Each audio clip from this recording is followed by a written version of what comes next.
we've got to pay for the interest on the debt. The only way of doing it is global liquidity, or is total liquidity.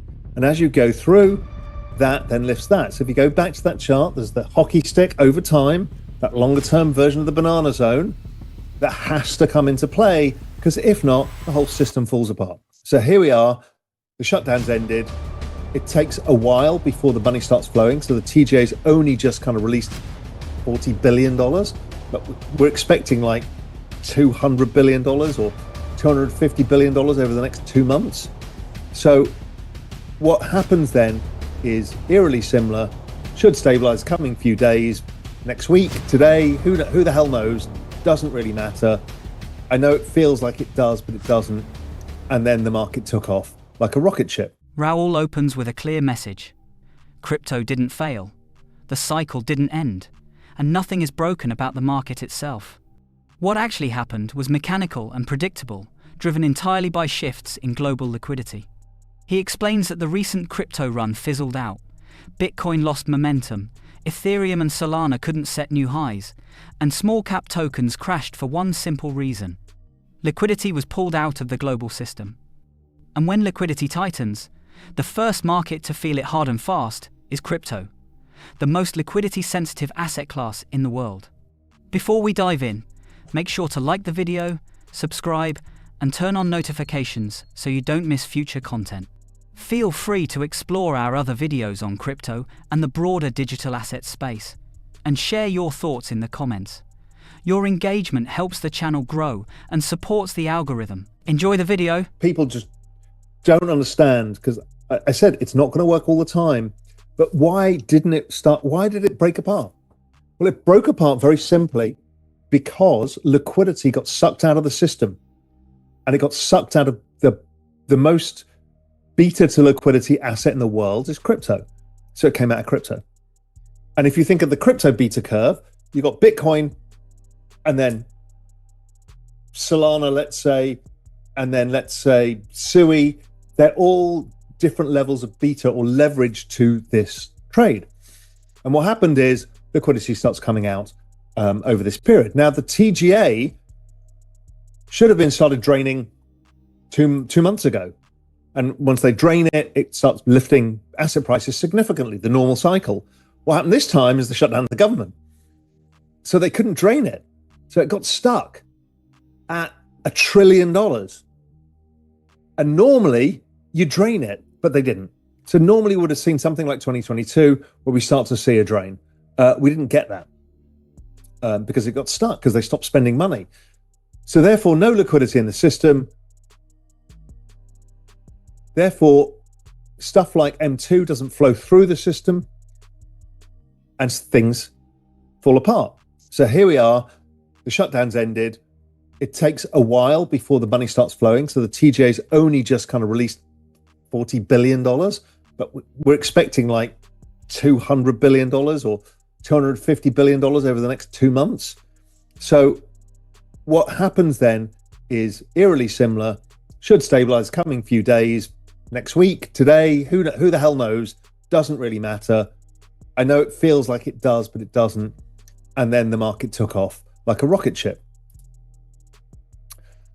And all of this is to say that the reason we look at all of this stuff is Bitcoin is, and crypto is, a macro asset class. That's the important thing to understand.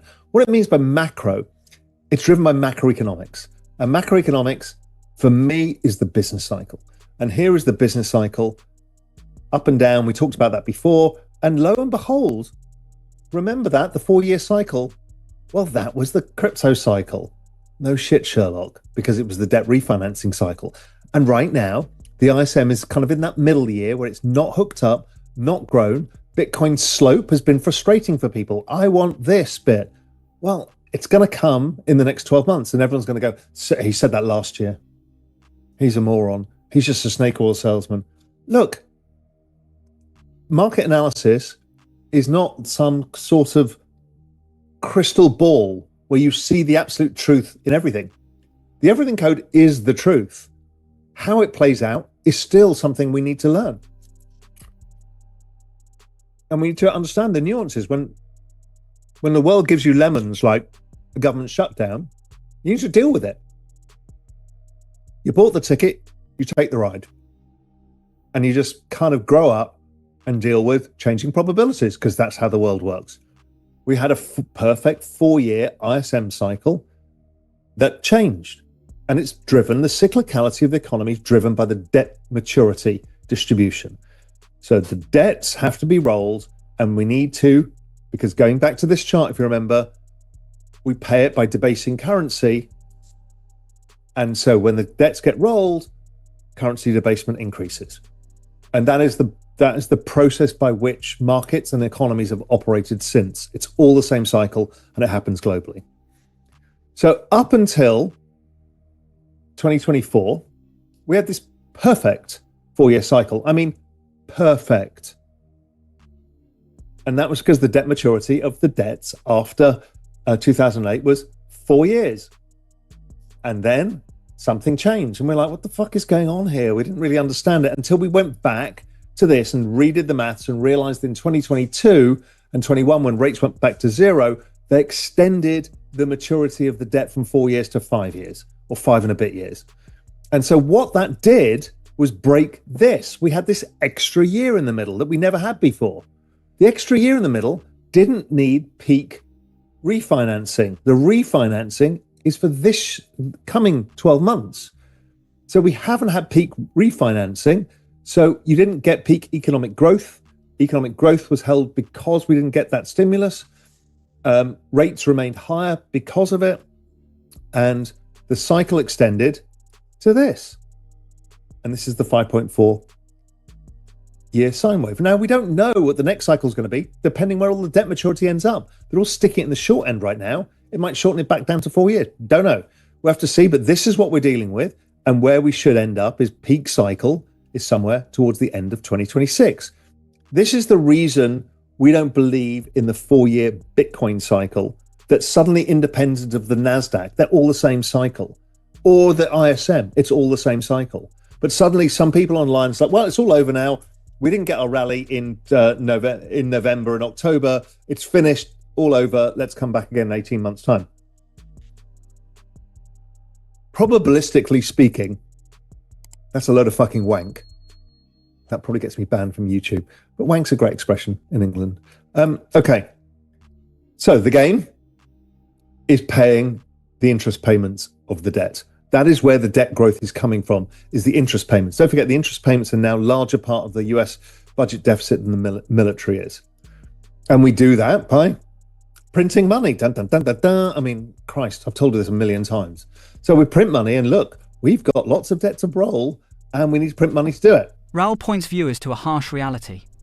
The United States has no choice but to print money just to cover the interest on its national debt. Those interest payments have now surpassed the entire military budget. And when the government prints more money, liquidity rises, and rising liquidity pushes risk assets upward. This isn't a policy debate or a political preference. Raoul frames it as simple math. Because of this, he says, crypto drawdowns, even the brutal ones, aren't just normal, they're built into the game. They're a natural part of climbing the risk curve. He highlights examples. Solana falling 47% and 67% before soaring 10x, or SUI crashing 69%, then jumping over 400% in a few months, dipping again, then surging once more.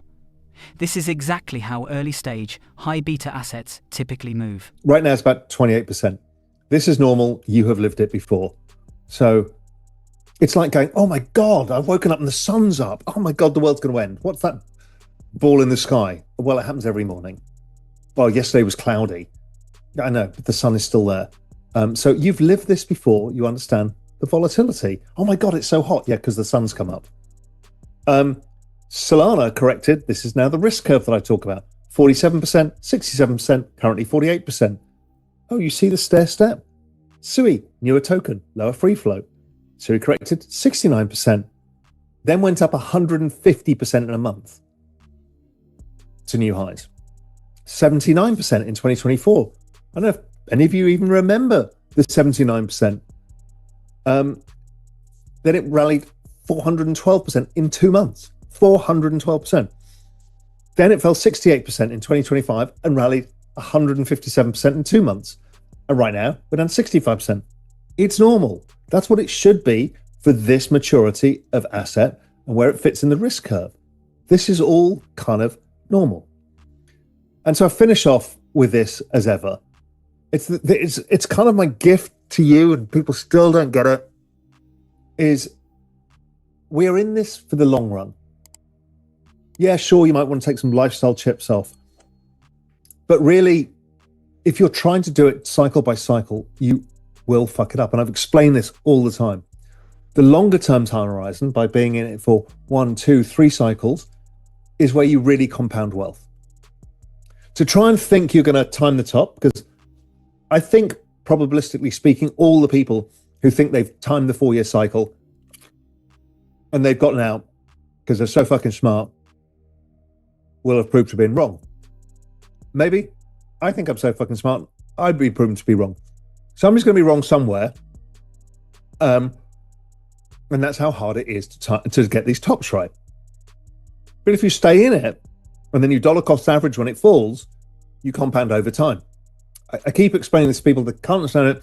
You guys get freaked out every time by the volatility, when the volatility is your friend. And I keep explaining. Then I've had to say, okay, well, take some lifestyle chips off. And then it's like, well, my bags aren't up enough. I'm like, I don't know how to help, apart from explain patience, time horizon, and don't overcommit. And this is the don't fuck this up, is the overcommitting. No leverage, no FOMO, having high quality assets. All these people is like, yeah, but you fucked me because the markets are down and my holdings are shit. I'm like, your holdings are shit. If you don't blindly copy me because I've got a higher risk appetite than you, because I've got the ability to generate income and savings and assets. So if I'm 80% SUI, that is not what you copy. Please don't do that. I'll own some Bitcoin, some Solana, some SUI, and some ETH, and I'll be fine. And you'll be absolutely fine. Again, if you're doing degenerate stuff, do it with the small stuff, even with the DeFi stuff. Just don't lose control of your tokens. The longer term time horizon. Zoom out. Expect pullbacks frequently, and by the fucking dip if you can.